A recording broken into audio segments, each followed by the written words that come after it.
Oh, good morning. Coffee in hand, running a little bit late, but nevertheless, you know, they often say that copying somebody is a sign of appreciation of what they've done. In a way, that's something that I think all bloggers here, anywhere in the world, they watch alternative videos which trigger little ideas that maybe have a slightly different twist. In my case, I watch Stephen. I like listening to him. No, I'm not lying down going to sleep and he's telling me a bedtime story, but he's great at just saying how it is. So some of this has come from watching again the second time, listening a bit more contently, more accurately, I should say. You know, there you are, sitting. We'll say let's aim this at English people, just like myself, with a slash Australian. Do you know all the things that are happening in England and are not happening just overnight? Sure, there's been demonstrations and all sorts of disapproval of immigration policy and the way the government is directing its policies towards probably to help their own group of elite people. But moving on from that, you know, imagine George. We'll call him George. He's an imaginary man. He's in his late 60s. He's sitting in his little bedsit, wondering what's going to come under the door, at the front door. The one that he shares with others, upstairs, downstairs, in each room that used to be a grand old home. He gets his payment every 2 weeks, Social Security. He has his own little meter for the heat in his room, the hot water to his little tap in the corner, maybe. And maybe he shares a kitchen with the whole house where everyone has a part of maybe the fridge that's got a padlock on it, and each of you individually have a padlock if you're allowed to use that particular fridge. You get the picture? Not really what you would call a lifestyle, is it? But it's one that is shared by so many, especially in England. And I talk from experience because when my wife and I and my little boy, Jenny and Adam, we went to England with the idea that when I was 50, I wanted to prove to myself that I was able to do what I do everywhere else in the world, Australia, New Zealand, and even here in the Philippines. And that is to carry out my trade, the one that I have made the money of my life with. And I took my young wife and my son to live in England. My son at the time was maybe 15, 16, I believe. Anyway, we set up home as many new immigrants would find. We couldn't afford to pay a large amount of money for a standalone house. So we went and rented a bedsit. It consists of what was maybe the front room of the original house. There was a double bed, seen better days, and so had the mattress. But after airing it out and bashing it and spraying it with anti-fleas and ticks and all that type of stuff, we got a cover for it and we carried on sleeping on it. Always wondering, that itch, is it coming from the bed?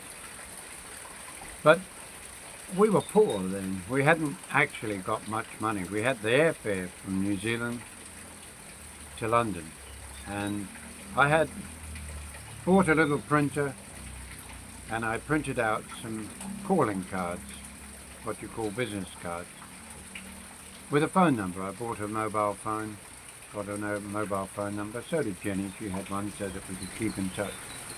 Jenny's life must have been miserable. She was there all day on her own, talking to the other women that were left at home during the day while their husbands went out to work. In the evening, if we had a shower or a bath, we did it in a communal bath. It was a bit like, Jim's finished. Okay, John, you're next. And you go in there with your shampoo and bar of soap, retrieving it each night, never leaving it behind, and hoping to wash the ring around the bath before you left the room again. You took your towels and dried them, maybe in the dryer, which had a machine, a little slot where you put 10p in it to work for a little while. My goodness, what a life it was. And that for many millions of people, many people who come from Europe and far away have lives like that too. So old George that I was talking about, the imaginary George, has lived that life, except that his life has been like that for many years maybe. He's watched videos about how people have plucked up the courage to travel overseas and never return to such miserable life that they're having. And for most, there's nothing but a success story, or at least a story that they can tell their grandchildren, if they're still talking to them, about how they plucked up enough courage to get on a plane, fly to the Philippines with just barely enough to scrape by. They had a few pounds in saving money because they've been very careful over the years. Maybe they had a couple of £1,000. They're going to need all of that just to set up. Now, are they? If you, of course, make friends online, and she who you make friends with at least has her own house or her own accommodation, why not use that as a means of saving on accommodation when you first come there?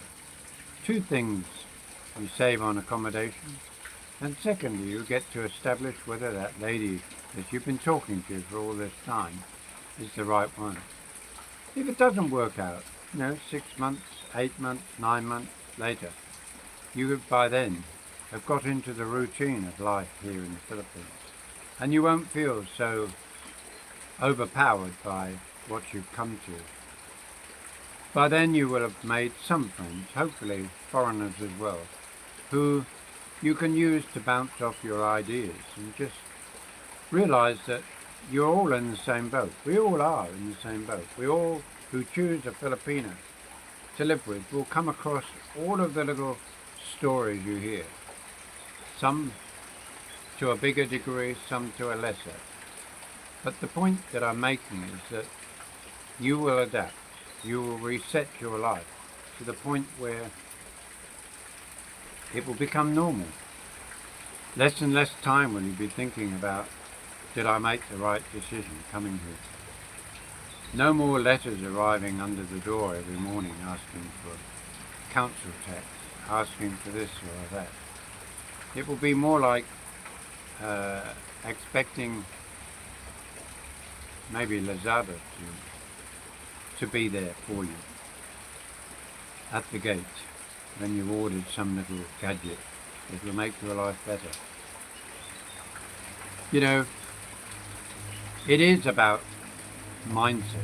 It's mind over matter. It truly is. There have been scary times in my life and I've thought, did I do the right thing? I still say that each day. But the point that I'm making is that life is a challenge anyway. The cost of living here is much lower than overseas. You can achieve good, nourishing food. You can have affordable internet connection. You can buy it by the day. You can buy it by the week. You can buy it by the month. Whatever you do, you can do it here. No big signing contract, no having to do this or that just to achieve the ultimate, and that's just to get back online. Somewhere where you can watch Netflix in the evening, maybe watch the Sky News in London, or Australia, or America. The thing is that anything's possible here. And I think that's the essence of what I'm trying to tell you, is that it's up to you guys. You know, you've got to get that inspiration into you. The feeling of course you can do it. You know, if you can live under such pressures that tend to show themselves in the UK or anywhere else in the world, surely you can live in what some people describe as paradise. I tend to just say in the tropics. Some will complain about the heat, but I tell you, after a little while your body starts to adjust. It really does. Yes, you might still sweat, but you know, a cold shower soon gets rid of the sweat. Going to the chemist, asking the boss, the one with the license to distribute or dispense drugs. It's like going to your local doctor. She or he should know what to give you best, that you can get over the counter. He might even, or she might suggest to you that you go to the free municipality doctor, where you only pay maybe 50 or 100 pesos for a visit. And he will give you a prescription for something maybe a bit stronger. But you adopt the attitude of, that's your self-insurance for keeping fit. Have a walk every day. Eat well every day. Talk to people. Get to know the people around you. Become a character in the street that they will call out. Hello, Joe. Hello, John. Hello, sir. It makes for a feeling of togetherness that you don't feel anymore in England. Unfortunately, those days have gone. But in essence, don't be shy. Don't be scared to take the plunge. You know, everybody's got a Facebook, haven't they? Put yourself on Facebook and say, I'm looking for a beautiful Filipino. Someone I can spend the rest of my life with. Someone who wants to care for me. Somebody who understands that I can bring a change to all of our lives. And after all, when you're with your newfound friend or companion, and she happens to be Filipino, she is going to, if she has her marbles most of the time, it's going to be appreciative of the new life that she can now have with you as a foreigner. And of course, some of you have private pensions that they may be small to you, but when you pass away, they may be able to be passed on to your loved ones. And of course, whatever they receive will be a blessing in itself, because it goes on until they pass away. There's so many aspects of life, you know. Maybe you've got a little house, a little bed sit that you can sell. Maybe you're scared to sell it. Why? You're only going to get the most for it today, aren't you? No good waiting till tomorrow for the price to go up, or maybe go down. What's the point of leaving it empty while you come over here for 3 or 4 months and then decide you don't want it? Mate, when you decide to come and do anything in this world, stick to it. Don't go like a dog with a tail between your legs as if you've been told off by somebody. Challenges are for challengers. You have to face each challenge, each problem as it comes. Don't run away from it each time there comes a problem in front of you. Look for different ways to resolve it. Go for a walk. Get on a bus and go for a day's drive somewhere. Come back home. Think about what you've thought about. and put some of those things into practice. But don't feel defeated. You know, if you got on a Stella line and went to France and decided France is the place I'm going to go and live in, or Holland is going to be the place, or Belgium, maybe Italy. Don't go there with the idea of hopping on a plane and coming home. Not a good idea. You remember those programs on TV in England? Used to see them in Australia. No going back. And that's exactly how you should be. No going back. It's boots and all, throw caution to the wind and come and live a life. Don't live your life in solitude and depression and miserable turning the TV on every morning, knowing that have you paid the TV license, which is always going up. My God, what a repressive society the country I called home has become. None of those things, none of them are here. There's absolutely nothing. You want water, you go and pay a few pesos. What, 50p for a 5-gallon container of water you can drink till the cows come home. That's if you're in the province, because the cows will be outside your door. Or the carabao anyway. Guys, pluck up the courage. Remember when you were younger and you had that courage? You've still got it. You've just got to find it. Dig it out. It'll come out screaming. But boy, you'll never look back. Honestly, you really won't. And those that say that Stephen, Philippines through the eyes of an expat, they don't know what they're talking about when they say that he's being negative, that he's somehow scaring you away. He's just telling you the truth. There are things that niggle at us, but cast them away. Live a good life.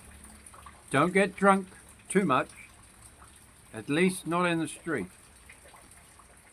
Stay loving to your wife. Care for her, and hopefully she'll return that for you till the last breath, because she'll respect you as a good partner.